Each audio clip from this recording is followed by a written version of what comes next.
Hello, my name is Jeremy and I am an engineer on the Azure App Services team here at Microsoft. Today I wanted to make a video on how to create a web app in Microsoft Azure.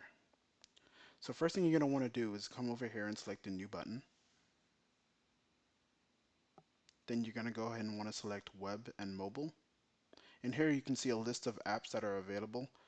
We have web apps, mobile apps, logic apps, web apps on Linux. For this video, we're going to go ahead and create a web app. And here we can define various characteristics of the web app. So for the app name, let's go with YouTube. And this indication pretty much means that this name is not available. So I'm going to go ahead and add 1, 2, 3, 4, 5 and see if that works. And you can see the green check, so it's good. So subscription here, you can check if you have multiple subscriptions, you can kind of select which subscription you want this app to be under. So a resource group is a really good way of managing all your resources for an application. So let's say you have multiple databases, storage that are going to be tied in with this application. Uh, Having them all under the same resource group will really help organize and kind of keep everything together. So here I'm going to create a new resource group. I'm going to go ahead and call it YouTube. And after that, I'm going to create an app service plan slash location. So an app service plan is, as you can see in the banner, is a container for your app. Um, and you can have multiple applications on an app service plan, um, but keep in mind that all applications under an app service plan will share the same resources. An app service plan, we're going to go and call this the YouTube app service plan. And we're going to have it located in South Central US. There are multiple other locations you can select from if you hit this drop down.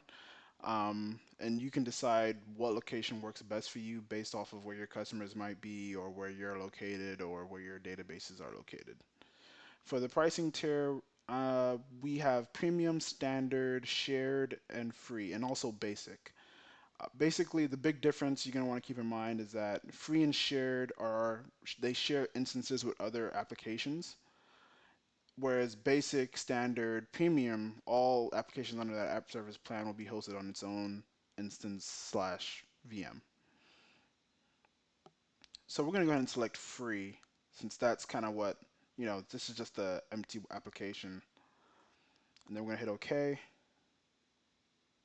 And for application insights, you can see that it is, you can select either on or off. The application insights is basically a service offered by Microsoft where you can help you to detect and diagnose issues that might be happening on your ASP.NET application.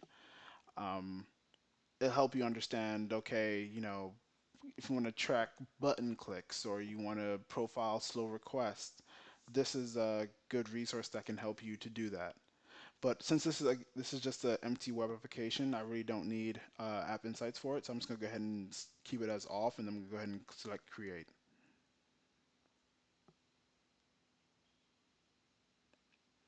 And if you click here under Notifications and select the current operation, you can see that it gives you the current status of that operation, and it's still deploying.